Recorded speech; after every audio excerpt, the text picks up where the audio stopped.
Good morning, students. Lesson 111. Hope you found your test fairly doable, and we will give you those scores back by Monday when we get those completed. Okay, today's lesson, we're going to start off with a couple of the first problems before we get to today's lesson. Let's do number one. Number one says Homer drove as fast as he could to get 60 miles ahead of May. If Homer drove at 17 miles per hour and accomplished his goal 20 hours after they both began. Let me just start this. Here's our distance equation. So Homer drove as fast as he could to get ahead of May. If you look at that, they both started off at the same time. And here's old Homer.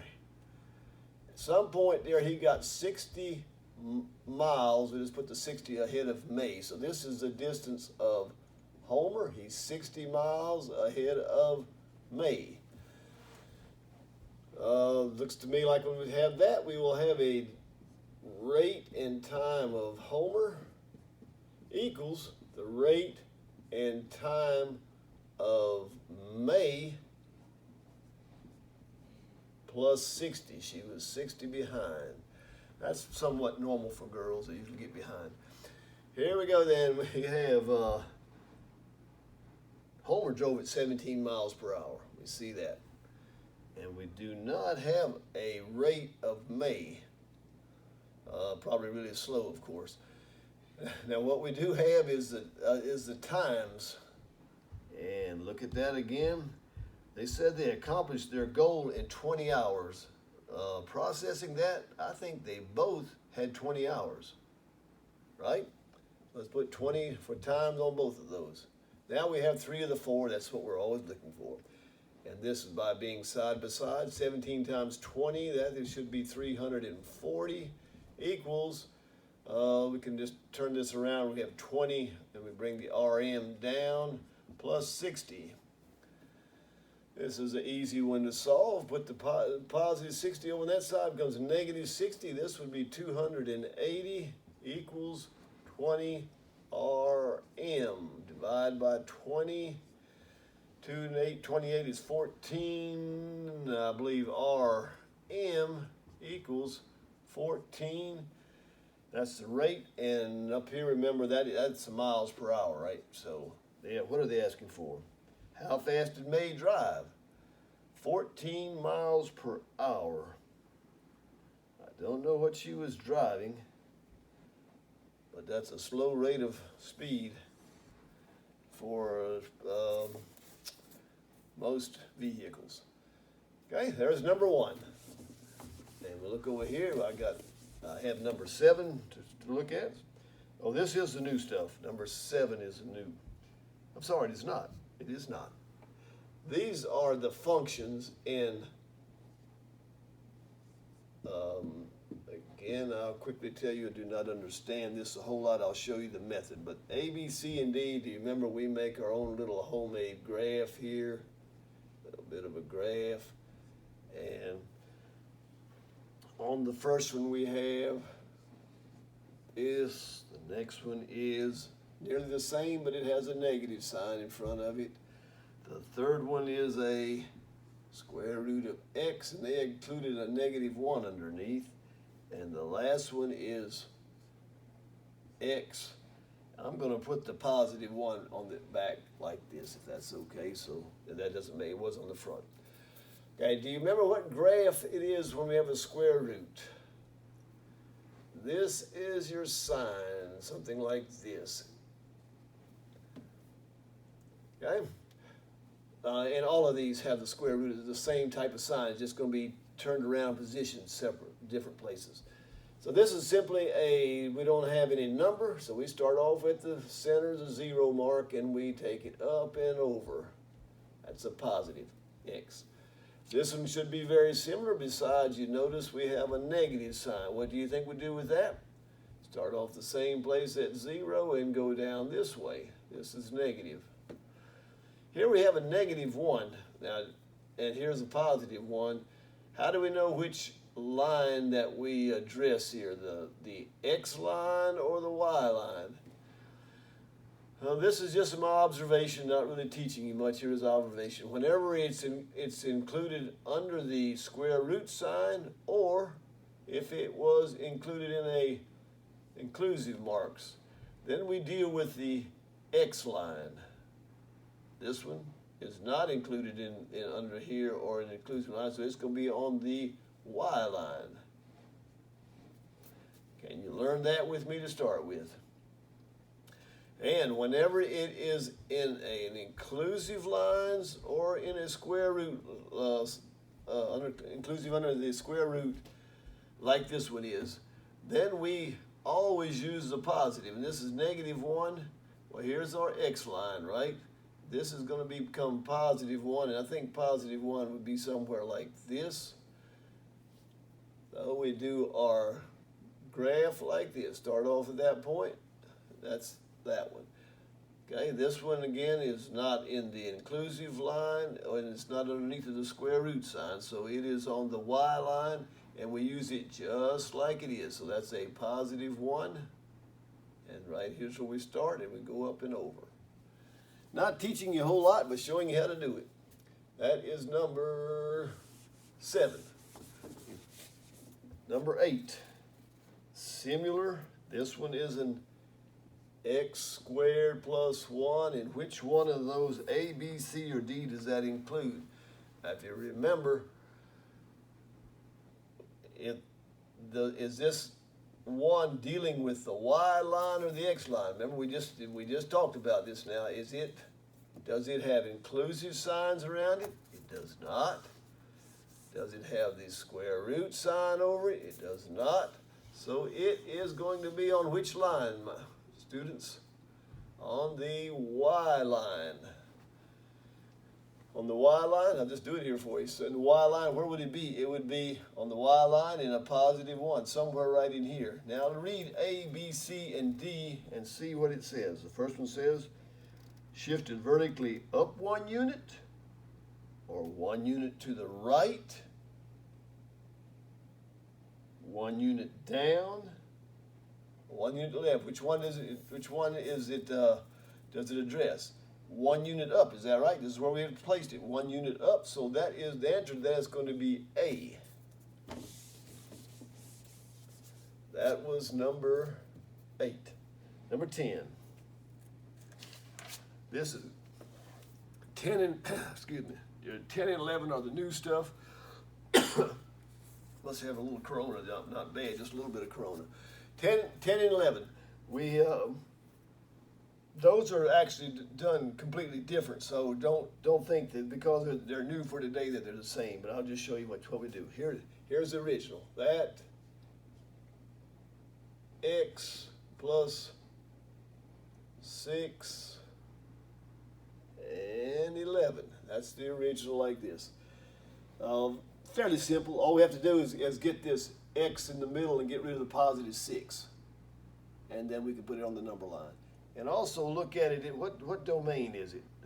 It is integers. Let's not forget that. Integers are the exact whole number only, correct? When we get through here. Okay, so we got to get rid of the 6. What we do is just, because we have both directions and 2 numbers, we will use it on both of those numbers. If it's a +6, when we cross this line, it's going to become a -6. When it crosses this, it's going to become a -6. So now to rewrite this, 0 plus -6 is a -6. X, and 11 -6 is a 5. Now we will graph this. The number line, we're going to need 1, 2, 3, 4, 5, 6. 1, 2, 3, 4, 5, 6. -6, -4, -2, 2, 4, and 6. Let's do the left side first. I see I have an arrow here going to the left, and it's -6, and it does equal -6. Remember, don't forget this integer, so I put it right here. On the other side, I have a +5, but it says it's less than +5, and it's not equal to it, so I have to go down to 4. Now it's the integers all the way between here, and only get the integers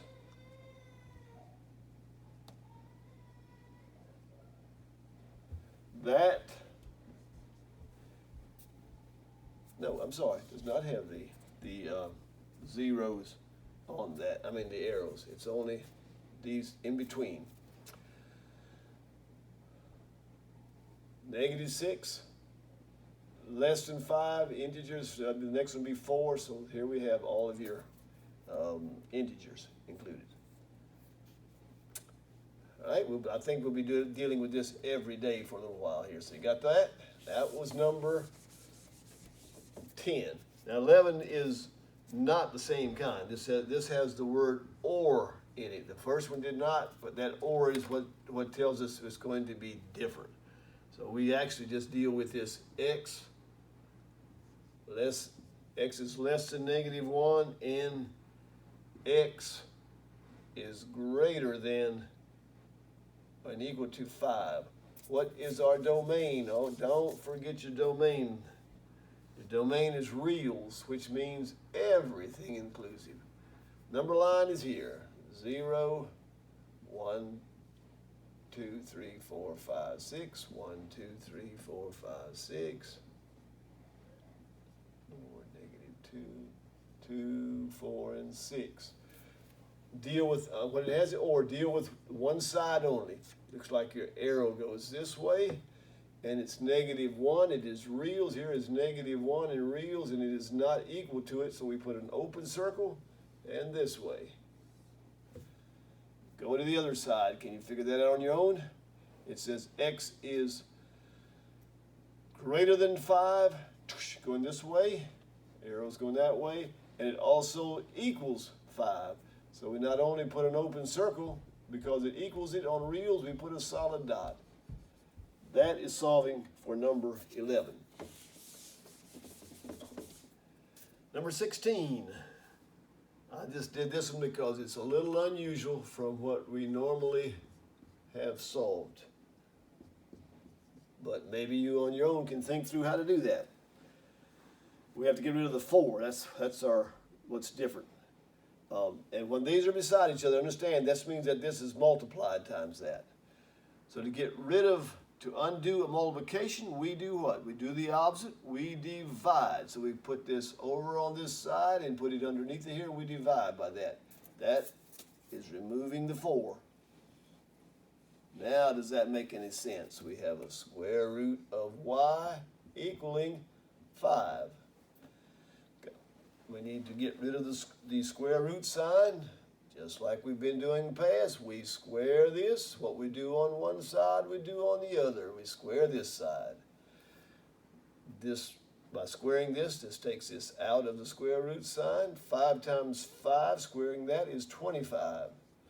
That should be our answer, but we want to check it. Y equals 25. I'm going to erase what's in between here and go back to the original. This was 4. Still with me? Here we go. Got rid of that. Okay, if we say that y is 25, let's check ourselves out. 25. So the square root of 25 is 5. And this is 4. Remember, we multiply it. 4 times 5 is 20. Does 20 equal 20? Absolutely does. So this was the right answer. That is number 16. Number 21. Graph on a number line. That one I did because it's a little bit unusual. It's not something you haven't done before, but let's just try this one. A -4 and a negative. This is all original.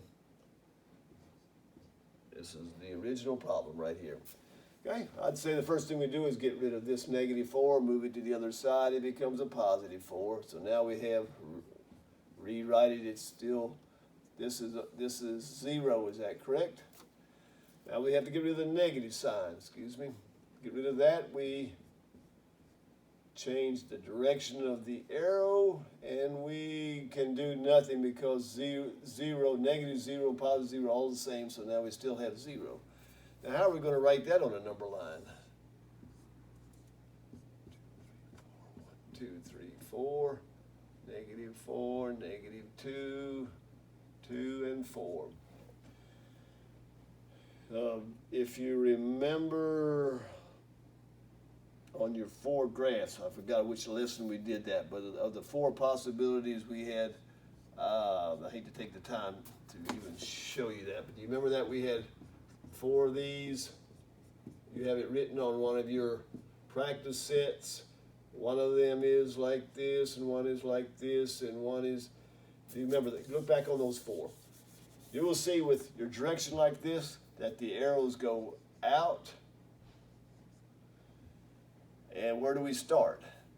Normally we have some number. If it was -2 or a 2, then we would, remember we would circle the 2's and then go out from that. In this case, we start off, it's the same theory, but we start off from 0. So we're starting off from here, and we're going out, and we're going out. So in fact, there's no break. It's just straight through. That is number 21. And 22 yet. 22, you may or may not have your graph, but I can just make you a homemade graph here, and you can solve this one. We have -5 and a 2 and a 3 and -7. So if I go out here, -5 and up 2, I'm just getting the general idea. Over here we went down over 3 and down 7. It says find the distance between here. We don't have an actual graph. How can we do this? This was 3, and this was -5. So what's the difference between -5 and +3? 5 plus 3, that is 8. You can do this that way. All right. Now here we went up 2, and over here we went down 7. Up 2 and down 7 is a 9. So how do we get this distance between these two? Pythagorean theorem. 9 times 9 is 81. 8 times 8 is 64. Add those together is 145. Can you reduce this? If you take the 5 into it, it becomes a 2, 9. It comes 29. You cannot reduce that. That's interesting. So we have the square root of 145 is our answer on 22. If you have a graph or to be able to go to, this is easier to do it on a graph, but this is the way you can do it without the graph. That's all it shows to do today. If you have any questions, you can give me a call, and you have a wonderful, blessed day. I'll see you tomorrow on lesson 112.